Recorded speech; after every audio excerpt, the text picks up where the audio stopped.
बिस्मिल्लाहिर्रहमानिर्रहीम। उर्दू पॉइंट तो सोनी धरती पाकिस्तान प्रोग्राम के नाल मैं तुहाडा होस्ट चांद शकील।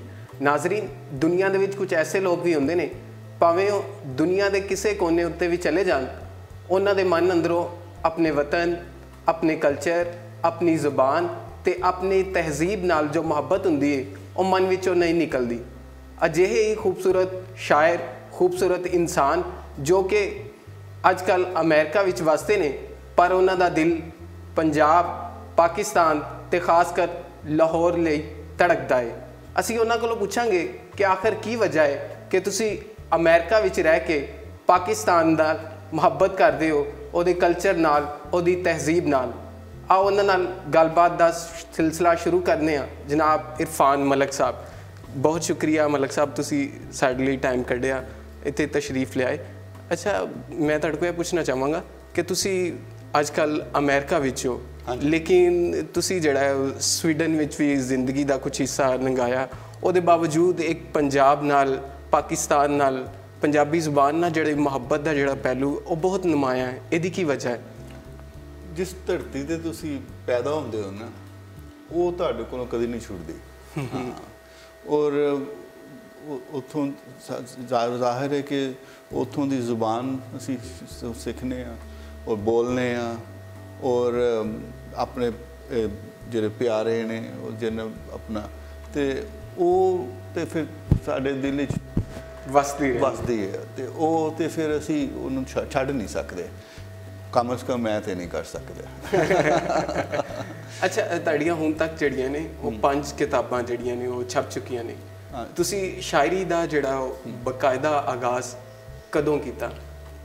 मेरियां 6 किताबां होईयां ते 4 पोइट्री दियां ने ते 2 ट्रांसलेट दी ने। जी ट्रांसलेट ते पोइट्री मैं शुरू की है स्वीडन जाके। मैं ते लाहौर दे विच मैं ते फिक्शन राइटर सा। मैं अपना स्टोरियां लिखना सा ते लेकिन वो असी बंद कर दिता कि जो मार्शल आ लग गया।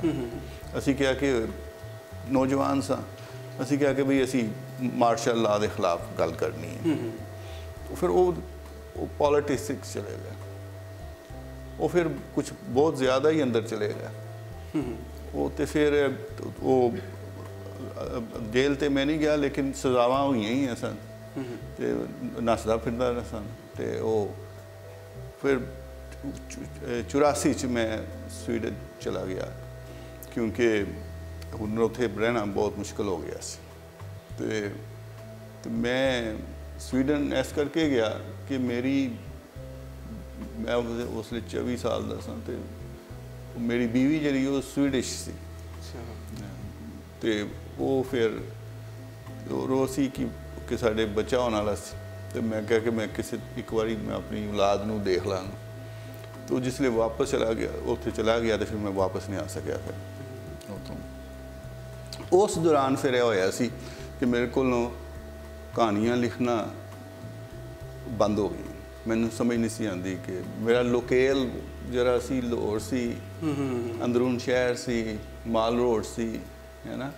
तो वो उस दूसरे कल्चर जान लग गया फौरन तो नहीं ना, तुसी मुश्किल। हाँ बिल्कुल।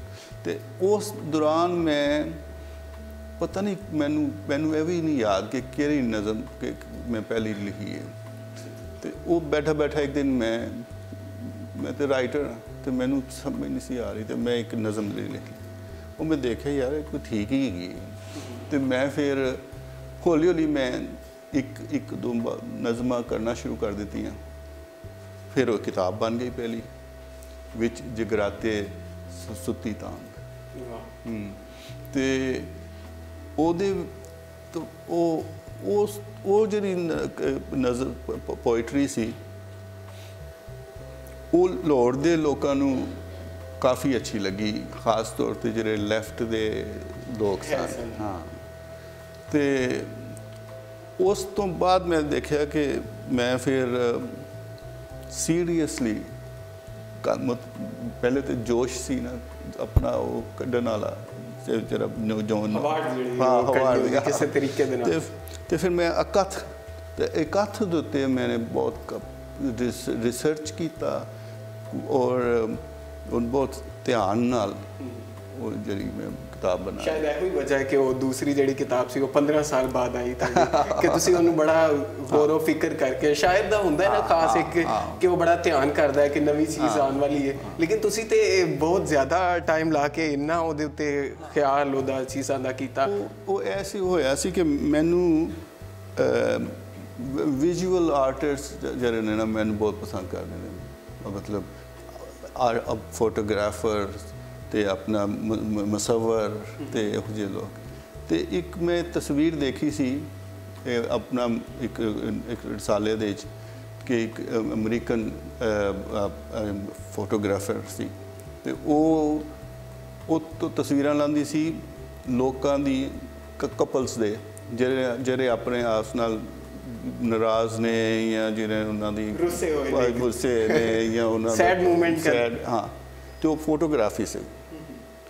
ਉਹਦੇ 'ਚ ਇੱਕ ਉਸੇ ਮੈਨੂੰ ਬਹੁਤ ਲੱਗੀ ਪਿਆਰ ਲੱਗਾ ਉਸ ਤਸਵੀਰ ਨਾਲ ਕਿ ਇੱਕ ਲੜਕੀ ਬਿਸਤਰ ਤੇ ਕੱਪੜਿਆਂ ਸਮੇਤ ਉਹ ਆਪਣਾ ਲੇਟੀ ਹੋਈ ਹੈ ਔਰ ਉਦਾਸ ਸੀ ਉਹਦੀ ਅੱਖਾਂ ਤੇ ਮੁੰਡਾ ਜਿਹੜਾ ਹੈ ਨਾ ਉਹ ਪਲੰਗ ਦੇ ਉੱਥੇ ਬੈਠਾ ਆ ਤੇ ਸਿਗਰਟ ਪੀ ਰਿਹਾ। ਮੈਂ ਕਿਹਾ ਜੇ ਮੈਂ ਇਹ ਲਮਹਾ ਜਰਾ ਹੈ ਨਜ਼ਮ ਵਿੱਚ ਕਿ ਕਹਾਂ ਤੇ ਮੈਂ ਸ਼ਾਇਰ ਬਣ ਜਾਵਾਂਗਾ। ਮੈਂ 1 ਸਾਲ ਇਸ ਨਜ਼ਮ ਦੇ ਉੱਤੇ ਕੰਮ ਕੀਤਾ। ਅੱਛਾ, ਉਹ ਜਿਹੜੀ ਤਸਵੀਰ ਤੁਸੀਂ ਦੇਖੀ ਉਹਨੂੰ ਯਾਨੀ ਕਿ ਲਫ਼ਜ਼ਾਂ ਦੇ ਵਿੱਚ ਉਤਾਰਨ ਦੇ 1 ਸਾਲ ਲੱਗਾ। ਹਾਂ, ਮੁਸ਼ਕਲ ਮੈਂ ਬਸ ਤੋਂ ਮੈਨੂੰ ਲੱਗਦਾ ਸੀ ਕਿ ਜਿਵੇਂ ਫਿਜ਼ੀਕਲ ਪੇਨ ਹੁੰਦੀ ਸੀ ਇੱਥੇ ਮੇਰੇ ਨਾਲ ਕਿ ਵੀ ਮੈਨੂੰ ਕਿ ਕਿਸ ਤਰ੍ਹਾਂ ਕਰਾਂ ਹੁਣ। ਜਿਸ ਲਈ ਉਹ ਬਣ ਗਈ ਹੈ ਨਾ ਤੇ ਉਸ ਤੋਂ ਬਾਅਦ ਮੈਂ ਉਹ ਦੂਜੀ ਔਰਤ ਉੱਥੋਂ ਨਿਕਲੀ। ਉਹਦਾ ਟਾਈਟਲ ਵੀ ਹਾਂ ਉਹ ਮੈਂ ਪਾਇਆ ਦਿੱਤਾ ਤੇ ਉਹ ਮਤਲਬ ਉਹ ਤੇ ਇਹ ਉਸ ਤੋਂ ਬਾਅਦ ਫਿਰ ਜਿਹੜਾ ਨਾ ਮੈਨੂੰ ਉਹਨੂੰ ਲੇਕਿਨ ਮੈਂ ਮਿਹਨਤ ਕੀਤੀ ਹੈ ਕਾਫੀ ਔਰ ਸ਼ਾਇਰੀ ਕਰਨ ਲਈ ਸ਼ਾਇਰ ਪੜ੍ਹਨੀ ਵੀ ਬਹੁਤ ਪੈਂਦੀ ਹੈ। ਹਾਂ, ਕੁਝ ਲੋਕ ਤੇ ਵੈਸੇ ਹੀ ਉਹ ਸਮਝਦੇ ਨੇ ਕਿ ਸ਼ਾਇਦ ਪੜ੍ਹਨਾ ਨਹੀਂ ਪੈਂਦਾ, ਸ਼ਾਇਰੀ ਖੁਦ ਬ ਖੁਦ ਇਲਹਾਮ ਹੁੰਦਾ ਹੈ ਕਿ ਉਹ ਚੀਜ਼ਾਂ ਨੂੰ ਕੁਝ ਜਿਹੜੇ ਨਾ ਉਹ ਸਵੀਡਨ ਦੇ ਵਿੱਚ ਮੇਰੀ ਬੁਨਿਆਦ ਮੇਰੀ ਉੱਥੇ ਬਣੀ ਹੈ ਔਰ ਉਹ ਫਿਰ ਮੇਰੇ ਸਵੀਡਿਸ਼ ਦਾ ਇੱਕ ਬਹੁਤ ਮਸ਼ਹੂਰ ਸ਼ਾਇਰ ਹੈ ਮੇਰੇ ਤੋਂ ਬਹੁਤ ਵੱਡਾ ਉਮਰ ਦਾ ਸੀ ਤੇ ਸਾਡੀ ਉਹਦੀ ਮੇਰੀ ਤੇ ਉਹਦੀ ਬਹੁਤ ਦੋਸਤੀ ਹੋ ਗਈ ਔਰ ਉਹ ਬਹੁਤ ਵੱਡਾ ਸ਼ਾਇਰ ਹੈ ਤੇ ਅਸੀਂ ਫਿਰ ਇਕੱਠੇ ਬੈਠ ਕੇ ਆਪਣੇ ਇੱਕ ਦੂਸਰੇ ਦੇ ਚੀਜ਼ਾਂ ਦੇਖਦੇ ਸਨ। ਉਹ ਆਪਣੇ ਮੁਸੱਵਦੇ ਮੈਨੂੰ ਦਿੰਦਾ ਸੀ, ਮੈਂ ਆਪਣੇ ਦਿੰਦਾ ਸਾਂ ਤੇ ਸਲਾਹ ਮਸ਼ਵਰਾ ਕਰਦੇ ਹਾਂ ਜਿਵੇਂ ਕੋਈ ਟ੍ਰੇਡ ਹੈ ਨਾ ਸਾਡੀ ਹੈ ਨਾ ਤੇ ਐਸੇ ਤਰ੍ਹਾਂ ਹੀ ਮੈਂ ਤੇ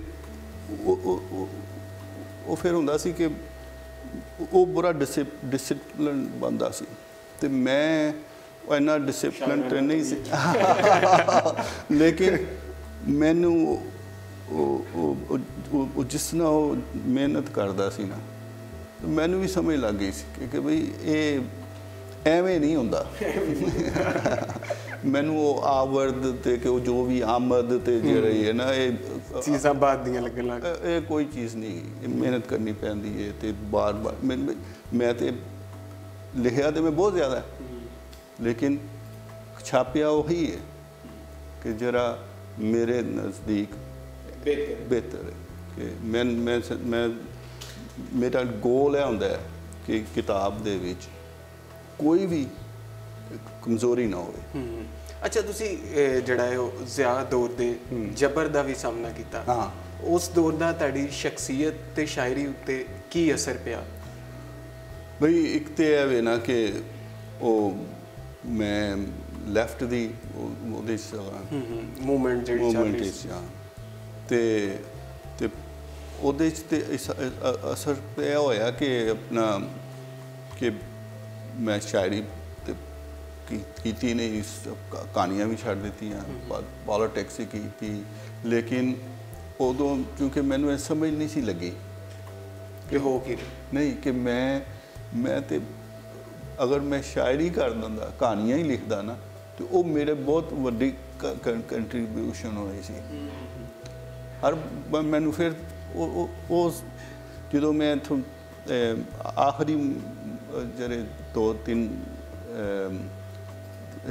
6 महीने जेरे सन, उस दौरान मैं जो तो मैं क्या कि मैं फिर उसने देखा कि भी हर बंदे नूं वो काम करना चाहिए जो उन्होंने आंदा हो।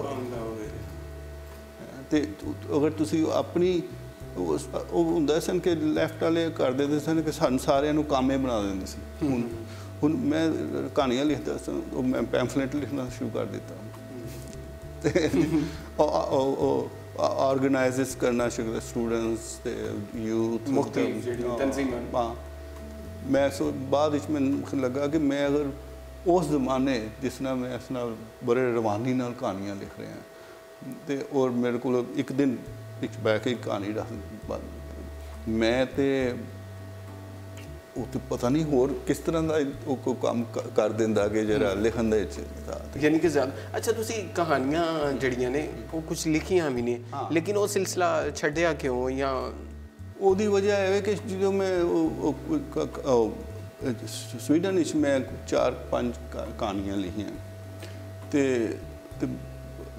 लेकिन विचों उस शायरी विचों नज़मां उत्थे खुद के आ रही हैं सर।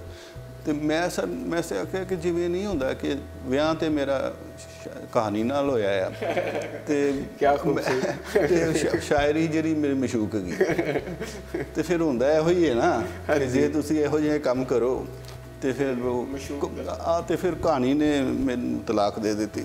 क्या खूबसूरत तरह। अच्छा, तुसी जिहड़ा है स्वीडिश अदब भी पढ़िया या अमेरिकन भी, ते ਉਹਦੇ ਵਿੱਚ ਜਿਹੜਾ ਤੁਸੀਂ ਕੀ ਫਰਕ ਮਹਿਸੂਸ ਕਰਦੇ ਹੋ ਅੱਜ ਦਾ ਜਿਹੜਾ ਪੰਜਾਬੀ ਅਦਬ ਹੈ ਉਹਦੇ ਮੁਕਾਬਲੇ ਤੇ ਉਹ ਕਿਤੇ ਖਲੋਤਾ ਹੋਇਆ ਹੈ? ਇਹ ਤਾਂ ਹੋ ਹੀ ਨਹੀਂ ਸਕਦਾ ਕਿ ਮੇਜਰ ਨਹੀਂ ਹੋ ਸਕਦੇ। ਹਾਂ, ਲੇਕਿਨ ਇਹ ਹੈਗਾ ਵੇ ਕਿ ਕਈ ਚੀਜ਼ਾਂ ਨੇ ਮਸਲਨ ਉੱਥੋਂ ਦਾ ਜਿਹੜਾ ਲਿਟਰੇਚਰ ਹੈ ਫਸਟ ਕਲਾਸ ਹੈ। ਉਹ सोसाइटी भी ऐसे ही है जिथे उन्होंने बहुत आर्टिस्ट नू कदर की जाए और उन्होंने भुखा नहीं मरदे और उत्थे ते उन्होंने कुछ होड़ करने की कोशिश जरूरत नहीं होती। इतने शायर बेचारा पता नहीं सुबह नू शायरी करदा शाम नू किसी अखबार के दफ्तर च काम कर दोस्ती दी मैं गल करना वो बकायदा आर्टिस्ट सी ते वो अपनी कहानियाँ लिखता सी, नज़मां लिखता सी और गवर्नमेंट पैसे देंदे मतलब वो सोसाइटी दूसरा है कि वो उत्थे जिस तरह उन्होंने अपनी जुबान नूं सांभिया है और खूबसूरत उन्हां दा जरा वे लिटरेचर जरा वो मैं 2 ट्रांसलेशनस इन्होंने कीतियां ने स्वीडिश तो एक तो मैं कीती है उन्हां दी मोर 9 कहानियां मॉडर्न स्वीडिश पोइट्री अपना कहानियां दी ते उहदा नाम सी ਉਹ मैं उन्होंने उर्दू च ट्रांसलेट किया सी गूंगे ਉਹਦਾ नाम सी किताब का वो सुंदर बहुत है ना सारा चारों पासे तो तो एक नज़म आता तो दूसरी जी सी वो मेरा जरा दोस्त मैं कहना वह नाम योस्ता फ्री बैरी ओने मैनू कहा कि मैनू मेरा जरा पब्लिशर है वो कहता कि मैनू एक सिलेक्टेड पोइट्री अपनी तक बना तो उदों मैं आ गया ऐसा अमरीका उन्हें मैंने फोन किया कहता तू मेरी शायरी बड़ी गौर नाल पढ़ी तू मैनू रिकमेंड कर के केड़ियां नज़मां मैं पावां ਤੇ ਉਹਦੇ ਚੋਂ ਨਜ਼ਮਾਂ ਉਹ ਵੀ ਸਨ ਜਿਹੜੀਆਂ ਉਹਨੇ ਅਜੇ ਉਹਨੇ ਗੌਰ ਨਹੀਂ ਸੀ ਕੀਤਾ ਆ ਉਹ ਮੈਂ ਉਹਨਾਂ ਨੂੰ ਬਣਾ ਕੇ ਦੇ ਦਿੱਤੇ ਤੇ ਉਹਨੇ ਫਿਰ ਉਹੀ ਬਣਾ ਕੇ ਨਾ ਤੇ ਉਹਦੇ ਚੋਂ ਇੱਕ ਦੋ ਜੋ ਜਿਹੜੀਆਂ ਨਜ਼ਮਾਂ ਉਹਨੇ ਕੋਈ ਕੱਢੀਆਂ ਵੀ ਸੀ ਤੇ ਉਹਨੇ ਉਹ ਕਿਤਾਬ ਛਪ ਗਈ ਤੇ ਮੈਂ ਕਿਹਾ ਚਲੋ ਮੈਂ ਫਿਰ ਇਹਨੂੰ ਮੈਂ ਉਸੇ ਨੂੰ ਸਾਰੇ ਨੂੰ ਪੰਜਾਬੀ 'ਚ ਕਰ ਦਿੱਤਾ ਤੇ ਉਹ ਮੇਰਾ ਕੰਮ ਮੈਂ ਸਮਝਦਾ ਮੇਰਾ ਬਹੁਤ ਅੱਛਾ ਕੰਮ ਹੈਗਾ ਹਵਾਲਾ ਇੱਕ ਪੂਰਾ ਹਾਂ ਨਹੀਂ ਉਹ ਟ੍ਰਾਂਸਲੇਸ਼ਨ ਜਿਹੜੀ ਹੈ ਨਾ ਮੈਂ ਉਹਦੀ ਗੱਲ ਪੇ ਕਰ ਰਿਹਾ ਕਿ ਬਈ ਉਹ ਬਹੁਤ ਮੈਨੂੰ ਮਿਹਨਤ ਕੀਤੀ ਲੇਕਿਨ ਬਹੁਤ ਅੱਛੀ ਲੱਗੀ ਮੈਨੂੰ ਕਿ ਉਹਦਾ ਨਾਂ ਹੈ ਆਪਣਾ ਵੱਧਦਾ ਹੋਇਆ ਘੇਰਾ ਘੇਰਾ ਤੇ ਮੇਰੀਆਂ ਕਿਤਾਬਾਂ ਹੁਣ ਸਾਰੀਆਂ ਆਊਟ ਆਫ ਪ੍ਰਿੰਟ ਨੇ ਤੇ ਔਰ ਆਪਣਾ ਤੇ ਉਹਦੇ 'ਚ ਲੋਕ ਪੜ੍ਹ ਵੀ ਨਹੀਂ ਸਕਦਾ ਉਹਦੇ 'ਚੋਂ ਲੇਕਿਨ ਮੇਰੀ ਹੁਣ ਮੈਂ ਆਪਣੀ ਵੀ ਕਰ ਰਿਹਾ ਵਾਂ ਜਿਹੜੀ ਹੈ ਕਿ ਆਪਣਾ ਸਿਲੈਕਟਡ ਪੋਇਟਰੀ ਉਹਦਾ ਨਾਂ ਛੰਦੇ ਅੱਗੇ ਕੇਸਰ ਛੰਦ ਜਿਹੜਾ ਹੈ ਉਹ ਹਾਂ ਸ਼ੇਰ ਹਾਂ ਤੇ ਉਹ ਅੱਗੇ ਕੇਸ ਤੇ ਇਹ ਜਿਹੜੀ ਹੈ ਇਹ ਵੀ ਮੇਰੇ ਹਾਲੇ ਦੋ ਹਫ਼ਤੇ 'ਚ ਆ ਜਾਏਗੀ ਛਪ ਜਾਏਗੀ ਅੱਛਾ ਉਹ ਤੁਹਾਡੇ ਸ਼ਾਇਰੀ ਬਾਰੇ ਕਿਹਾ ਜਾਂਦਾ ਹੈ ਕਿ ਤੁਹਾਡੇ ਜਿਹੜੀ ਸ਼ਾਇਰੀ ਦਾ ਮਿਜ਼ਾਜ ਹੈ ਉਹ ਬੜਾ ਖੁੱਲਾ ਡੁੱਲਾ ਹੈ ਲਫ਼ਜ਼ਾਂ ਦਾ ਜਿਹੜਾ ਹੈ ਇਹਦੇ ਬਾਰੇ ਤੁਸੀਂ ਕਿਉਂ ਕਹੋ ਬੜੀ ਅੱਛੀ ਗੱਲ ਹੈ ਕਿਉਂਕਿ ਕੁਝ ਨਕਾਤ ਜਿਹੜੇ ਨੇ ਉਹ ਇਤਰਾਜ਼ ਕਰਦੇ ਨੇ ਕਿ ਤੁਸੀਂ ਬੜਾ ਖੁੱਲਾ ਡੁੱਲਾ ਲਿਖਦੇ ਹੋ ਹਾਂਜੀ ਦੇਖੋ ਨਾ ਉਹ ਇਹ ਤੇ ਕਿਸਮਤ ਦੀ ਗੱਲ ਹੁੰਦੀ ਹੈ ਕੋਈ ਨਕਾਤ ਬਣ ਜਾਂਦਾ ਤੇ ਕੋਈ ਸ਼ਾਇਰ ਬਣ ਜਾਂਦਾ ਗੱਲ ਹੈ ਕਿ ਖੁੱਲ ਡਲ ਕੀ ਇਹੋ ਹੀ ਤੇ ਦੁਨੀਆ ਇਹੋ ਹੀ ਤੇ ਜ਼ਿੰਦਗੀ ਹੈ ਜ਼ਿੰਦਗੀ ਕੀ ਹੈ ਜ਼ਿੰਦਗੀ ਦਾ ਤੇ ਬਗੈਰ ਕਿ ਪਿਆਰ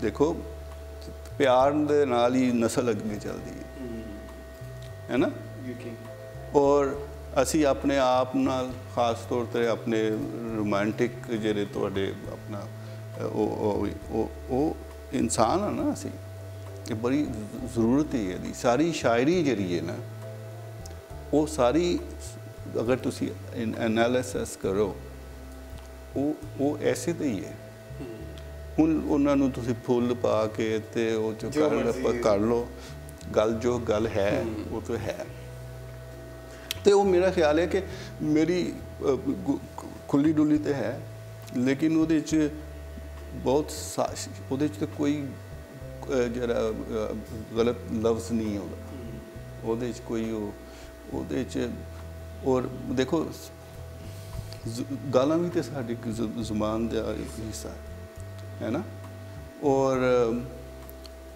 ਜਿਹੜਾ ਵੇ ਔਰ ਸਿਰਫ ਇਹ ਤੇ ਅਸਲ ਤੇ ਮੇਰਾ ਹੈ ਕਿ ਪਿਆਰ ਕਰਨ ਦੇ ਅੰਦਾਜ਼ ਬਹੁਤ ਹੁੰਦੇ ਨੇ ਵੱਖਰੇ ਨੇ ਔਰ ਐਸੇ ਤਰ੍ਹਾਂ ਹੀ ਉਹਨਾਂ ਦਾ ਇਜ਼ਹਾਰ ਵੀ ਵੱਖਰਾ ਹਾਂ ਤੇ ਉਹ ਮੈਂ ਹੁਣ 3 ਦਿਨ ਪਹਿਲੇ ਇੱਕ ਕੁੜੀਆਂ ਦਾ ਇੱਕ ਗਰੁੱਪ ਸੀ ਉਹਨਾਂ ਨੇ ਕਿਹਾ ਜੀ ਇਹ ਸਾਰੀ ਜਿਹੜੀ ਹੈ ਨਾ ਚੌਂਦੀ ਜਿਹੜੀ ਹੈ ਤੁਸੀਂ ਸਾਨੂੰ ਸੁਣਾਓ ਉਹ ਸਿਰਫ ਉਹਦੇ 'ਚ ਔਰਤਾਂ ਸਨ ਉਹਨਾਂ ਨੇ ਇੰਨਾ ਇੰਜੋਏ ਕੀਤਾ ਕਿਉਂਕਿ ਉਹ ਦੇਖੋ ਉਹਨਾਂ ਦਾ ਮਸਲਾ ਉਹੀ ਹੈ ਨਾ ਜੋ ਸਾਡਾ ਸੀ ਸਾਡਾ ਹੈ ਲੇਕਿਨ ਉਹਨਾਂ ਨੂੰ ਕਿਉਂਕਿ ਮੈਂ ਉਹਦੀ ਦੂਜੀ ਔਰਤ ਦੀ ਜਿਹੜੀ ਪੋਇਟਰੀ ਤੇ ਮੈਂ ਔਰਤ ਦੇ ਨਜ਼ਰ ਉਹਦਾ ਟਾਈਟਲ ਹੀ ਜਿਹੜਾ ਉਹ ਕਿਤਾਬ ਅੱਛਾ ਉਹ ਜਿਸ ਤਰ੍ਹਾਂ ਤੁਸੀਂ ਹੱਦਬੰਦੀਆਂ ਦੀ ਗੱਲ ਕੀਤੀ ਕਿ ਕੁਝ ਚੀਜ਼ਾਂ ਦੀ ਜਿਹੜੀ ਨਾ ਉਹ ਹੱਦਬੰਦੀ ਨਹੀਂ ਕਰਨੀ ਚਾਹੀਦੀ ਤੁਹਾਡੀ ਇੱਕ ਨਜ਼ਮ ਵੀ ਹੈ ਜਿਹਦਾ ਕੁਝ ਮਿਸਰਾ ਇਸ ਤਰ੍ਹਾਂ ਜਿਉਂਦਿਆਂ ਦੇ ਕੋਲ ਕੀ ਹੈ ਸਵਾਏ ਜ਼ਿੰਦਗੀ ਉਹ ਜ਼ਰਾ ਅਗਰ ਸੁਣਾਓ ਜ਼ਰੂਰ ਦੇਖਣ ਵਾਲਿਆਂ ਨੂੰ ਹਾਂ ਜ਼ਰੂਰ ਕਿਉਂਕਿ ਉਹਦੇ ਵਿੱਚ ਪੂਰਾ ਇੱਕ ਜਿਹੜਾ ਨਾ ਉਹ ਬਾਉਂਡਰੀ ਨਹੀਂ ਹੋਣੀ ਚਾਹੀਦੀ ਕਿਤੇ ਵੀ ਕਾਂ ਦੀ ਜਿਹੜੀ ਹੈ ਉਹਦੀ ਕੀ ਹੈ ਉਹ ਆਪਣੀ ਮਰਜ਼ੀ ਦੇ ਮੁਤਾਬਕ ਜ਼ਿੰਦਗੀ ਗੁਜ਼ਾਰੇ ਤੇ ਅਸੀਂ ਇਨਸਾਨ ਕਿਉਂ ਆਪਣੀਆਂ ਹੱਦਾਂ ਤੈਅ ਕਰ ਲੈਂਦੇ ਆ ਉਹਦਾ ਇੱਕ ਜਿਹੜਾ ਖੂਬਸੂਰਤ ਮੰਜ਼ਰ ਹਾਂ ਕਿ ਜੀ ਇਹ ਦੂਜੀ ਔਰਤ ਦੀ ਨਜ਼ਮ ਹੈ ਜਿਉਂਦਿਆਂ ਕੋਲ ਕੀ ਹੈ ਸਵਾਏ ਜ਼ਿੰਦਗੀ ਦੇ ਮੌਜ ਤੇ ਕਾਵਾਂ ਦੀ ਹੈ ਵਾਹ ਜਿੱਥੇ ਚਾਹਿਆ ਵਿਠ ਕਰ ਦਿੱਤੀ ਜਾਂ ਨਾ ਵੀ ਕੀਤੀ ਖਿਆਲ ਤੇ ਘਾਬਰ ਜਾਂਦੇ ਨੇ, ਜਿਉਂਦੇ ਮੋਇਆਂ ਦੀ ਵੰਡ ਜੂ ਕਰਨੀ ਪੈਂਦੀ ਹੈ। ਕੁਝ ਤੇਰੇ ਕੁਝ ਮੇਰੇ, ਜਿਹੜੇ ਬਾਕੀ ਬਚੇ ਉਹਨਾਂ ਦਾ ਭਾਨ ਭੁਨਾ ਲਿਆ। ਤੇ ਜਗਰਾਤੇ ਦੀ ਪੀਂਘ ਦੇ ਹੂਟਿਆਂ ਨਾਲ ਤੇ ਪਛਤਾਵੇ ਦੀ ਟਲੀ ਹੀ ਵੱਜਦੀ ਹੈ, ਸਵੇਰ ਨਹੀਂ ਹੁੰਦੀ। ਵਾਹ ਵਾਹ ਵਾਹ, ਖੂਬਸੂਰਤ, ਬਹੁਤ ਖੂਬਸੂਰਤ। ਅੱਛਾ ਮਲਿਕ ਸਾਹਿਬ, ਇਹ ਦੱਸੋ ਕਿ ਤੁਸੀਂ ਬਾਹਰ ਰਹਿ ਕੇ ਪੰਜਾਬ ਦੇ ਕਲਚਰ ਵਿੱਚ ਕਿਹੜੀਆਂ ਗੱਲਾਂ ਤੁਹਾਨੂੰ ਚੰਗੀਆਂ ਲੱਗਦੀਆਂ ਨੇ ਤੇ ਕਿਹੜੀਆਂ ਗੱਲਾਂ ਤੁਸੀਂ ਘਾਟ ਮਹਿਸੂਸ ਕਰਦੇ ਹੋ? ਇੱਥੇ ਆ ਕੇ ਕਿ ਬਾਹਰ ਜਾ ਕੇ? ਕਿਉਂਕਿ ਤੁਸੀਂ ਅਮਰੀਕਾ ਦੇ ਵਿੱਚ ਅੱਜ ਕੱਲ੍ਹ ਜਿਹੜਾ ਉਹ ਰਹਿ ਰਹੇ ਹੋ, ਤੇ ਤੁਹਾਨੂੰ ਪੰਜਾਬ ਦੇ ਵਿੱਚ ਜਿਹੜੇ ਹੈਗੇ ਨੇ ਕਿਹੜੀਆਂ ਚੀਜ਼ਾਂ ਅੱਛੀਆਂ ਲੱਗਦੀਆਂ ਨੇ, ਜਾਂ ਕਿੰਨਾ ਤੁਸੀਂ ਸਮਝਦੇ ਹੋ ਕਿ ਘਾਟ ਮਹਿਸੂਸ ਹੁੰਦੀ ਹੈ ਇਹਨਾਂ 'ਚ? ਮੈਨੂੰ ਜਿਹੜਾ ਨਾ ਬਹੁਤ ਜਿਹੜਾ ਗਲਤ ਲੱਗਦਾ ਹੈ ਨਾ, ਜਿਹੜਾ ਹੈ ਕਿ ਜਿਹੜੇ ਨੌਜਵਾਨ ਔਰਤਾਂ ਔਰ ਮਰਦ ਜਿਹੜੇ ਨੇ, ਜਿਨ੍ਹਾਂ ਦੇ ਜਿਹੜੇ ਆਪਣਾ ਮਾਪੇ ਜਿਹੜੇ ਨੇ ਨਾ, ਉਹ ਤੈਅ ਕਰਦੇ ਨੇ ਕਿ ਤੂੰ ਇਹਦੇ ਨਾਲ ਵਿਆਹ ਕਰਨਾ ਤੇ ਤੂੰ ਇਹਦੇ ਨਾਲ ਕਰਨਾ। ਅੱਛਾ ਅੱਛਾ। ਇਹ ਮੈਨੂੰ ਉੱਥੇ ਜਿਹੜਾ ਨਾ ਮੈਨੂੰ ਨਹੀਂ ਲੱਗਦਾ, ਇਹ ਮੈਨੂੰ ਚੰਗਾ ਨਹੀਂ ਲੱਗਦਾ ਇਹ ਕਿਉਂਕਿ ਉਹ ਜਿਹੜਾ ਉਹਦਾ ਜਿਹੜਾ ਹੈ ਨਾ, ਉਹਦੀ ਬੁਨਿਆਦ ਪਿਆਰ ਨਹੀਂ ਹੈਗੀ, ਉਹਦੀ ਬੁਨਿਆਦ ਹੈਗੀ ਹੈ ਬਰਾਦਰੀ ਤੇ ਔਰ ਪੈਸਾ ਤੇ ਇਹੋ ਜਿਹੀਆਂ ਚੀਜ਼ਾਂ, ਸਾਰੀਆਂ ਚੀਜ਼ਾਂ। ਹਾਂ, ਇਹ ਨਹੀਂ ਕਿ ਪਿਆਰ ਵਾਲੇ ਰਿਸ਼ਤੇ ਹਮੇਸ਼ਾ ਪਿਆਰ ਰਹਿੰਦੇ ਨੇ। ਉਹ ਇਨਸਾਨ ਹੈ, ਉਹ ਗਲਤੀਆਂ ਵੀ ਹੁੰਦੀਆਂ ਨੇ, ਸਾਰਾ ਜੋ ਵੀ ਹੈ। ਲੇਕਿਨ ਕਿ ਔਰਤਾਂ ਦਾ ਜਿਹੜਾ ਹੈ ਨਾ ਸਟੇਟਸ, ਉਹ ਜਿਹੜਾ ਹੈ ਬਾਹਰ ਜਿਹੜਾ ਹੈ ਉਹ ਬਹੁਤ ਬਿਹਤਰ ਹੈ।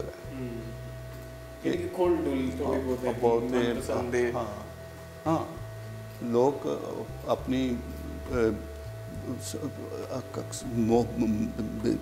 सब तो वड्डे मतलब कि यही ही होंदा है कि लोग अच्छे बेसिकली अच्छे होंदे ने, हालात उन्होंने कुछ और बना देंदे ने। हाँ, अच्छा, तुसी पक्के लोरी हो। हाँ जी। रे दी जगह ते अड़े बोलदे हो, ते बाहर जाके लाहौर दी जड़ी हो खिच्चे वो महसूस ते हुंदी होएगी? हाँ जी, बहुत आंदी है। मैं ते पिछले 4-5 साल तो मैं ते अपने डब्बी बाज़ार दे जरा मेरा घर है वो तो मैं देखने ही नहीं गया। मैं तो हर साल जाना सी उत्थे ते जुबान दा जरा मसला है कि वो चूँकि लाहौर दे अंदरूनी शहर आओ, वैसे मुल्तान दे दा भी वो इको ही है, एक बिल्कुल ऐसा नहीं होंगे, क्योंकि जुबाना जड़ियां ने ना रुकावटां चों होंदी ना कि भाई हुण चूँकि ये सिटाडेल सी ना कि ये तो दरवाजे सन रात नूं बंद हो जाते सन ते अगे उन्होंने हर ते हुण ये वे कि मैं तो उहदे चों पैदा होया, मैनूं तो पता ही नहीं सी हुंदा कि मैं बोलना की सा। मैंने तो मेरे लिए हाँ, और कल मैं किधरे बैठा ऐसा मुश्ताक सूफी ते नासर बलोच तो वो मैनू फिर भी वो पुराने दोस्त हाँ फिर भी कह रहे सी तू ये वाला बोल ते ये वाला दोस्त हुए फिर दोस्त एक दूसरे का वो कहने वाले बोकर बोल। हाँ, लेकिन ये है कि भी मेरा तो ये ना कोई मेरा ये फायदा है ना नुकसान, ना मैनू आपे ही मिल गया है, मैं कुछ कर ही नहीं सकता। नहीं भुगतना पेगा तुहानू। हाँ बिल्कुल। अच्छा, तुसी थिएटर नाल भी जुड़े, ओदा कैसा तजर्बा रहा? वो मैं अपना जिसले अकात दौरान बन गई थे जिसले मैं उहदे ते दूजी औरत ते काम कर रहे सन तो फिर वो मेहनत कर वो मैं कि मैं कुछ होर भी करा। मैं फिर वो हार्वर्ड अपना उथे उथे उथे क्लासां लैनियां शुरू करती हैं तो मैं 8 साल उथे मैं पढ़दा रहा। तो वो बई ये तो हुंदा ना कि तुसी अगर FA लिया तो फिर BA कर लो तो ਉਹ ਐਕਟਿੰਗ ਵਿੱਚ ਐ ਨਹੀਂ ਹੁੰਦਾ, ਉਹ ਰਿਆਜ਼ ਹੁੰਦੀ ਜਿਵੇਂ ਜਿਵੇਂ ਗਾਣ ਵਾਲੇ ਲੋਕ ਕਰਦੇ ਨੇ ਕਿ ਉਹ ਤੇ ਉਹ ਫਿਰ ਉਹ ਚੂੰਕਿ ਲੇਕਿਨ ਤੁਹਾਡੇ ਨਾਲ ਹੋਰ ਬੰਦੇ ਹੋਣਗੇ ਤੇ ਕਰੋਗੇ ਨਾ, ਤੇ ਫਿਰ ਤੁਸੀਂ ਫਿਰ ਤੁਹਾਨੂੰ ਸਕੂਲ ਜਾਣਾ ਪੈਂਦਾ।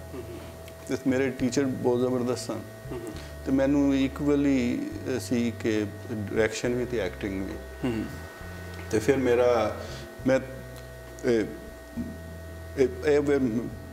ਮੈਂ ਕੁਝ 8 ਜਿਹੜੇ ਡਰਾਮੇ ਜਿਹੜੇ ਨੇ ਮੈਂ ਉਹ ਸਟੇਜ ਕੀਤੇ ਔਰ ਕਈਆਂ ਦੇ ਵਿੱਚ ਮੈਂ ਆਪਣਾ ਕੰਮ ਵੀ ਕੀਤਾ। ਤਾਂ ਫਿਰ ਮੈਨੂੰ ਛੱਡਣਾ ਪਿਆ ਕਿਉਂਕਿ ਮੇਰਾ ਇੱਕ ਥੋੜ੍ਹਾ ਜਿਹਾ ਆਪਣਾ ਨਿਊਰੋਲੋਜੀਕਲ ਹੈ ਇੱਕ ਮਸਲਾ ਹੋ ਗਿਆ ਤੇ ਉਹਦੇ ਨਾਲ ਫਿਰ ਐਵੇਂ ਕਿ ਮੇਰੀ ਥੋੜ੍ਹੀ ਜਿਹੀ ਜ਼ੁਬਾਨ ਦਾ ਵੀ ਤੇ ਦੂਸਰਾ ਥੋੜ੍ਹੀ ਮੈਮਰੀ ਦਾ ਵੀ ਮਸਲਾ ਬਸ। ਹਾਂ, ਤੇ ਫਿਰ ਮੈਂ ਉਹਨੂੰ ਛੱਡਣਾ ਪਿਆ।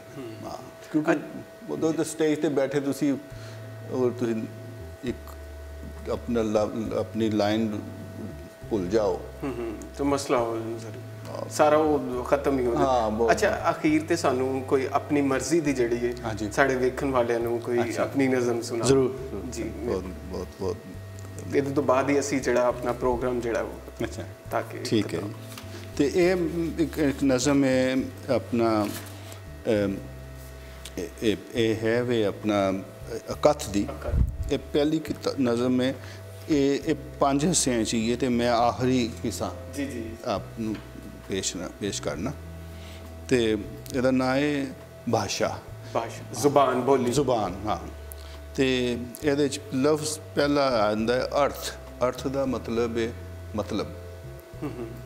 ਇਹ ਜਿਹੜੇ ਸਾਡੇ ਮਿਡੀਵਲ ਲੈਂਗੁਏਜਸ ਜੀ ਸਾਰੀਆਂ 'ਚ ਤੇ ਅਰਥ ਸਾਡੇ ਕੋਲ ਅੱਖਰ ਹਨ ਤੇ ਸ਼ਬਦ ਵੀ, ਪਰ ਬੋਲੀ ਕੋਈ ਨਹੀਂ।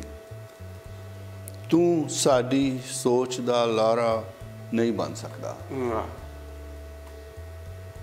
ਸਾਡੀ ਧੀ ਗੂੰਗੀ ਬੋਲੀ ਨਹੀਂ, ਪਰ ਅਸੀਂ ਮਾਤਰ ਹਾਂ।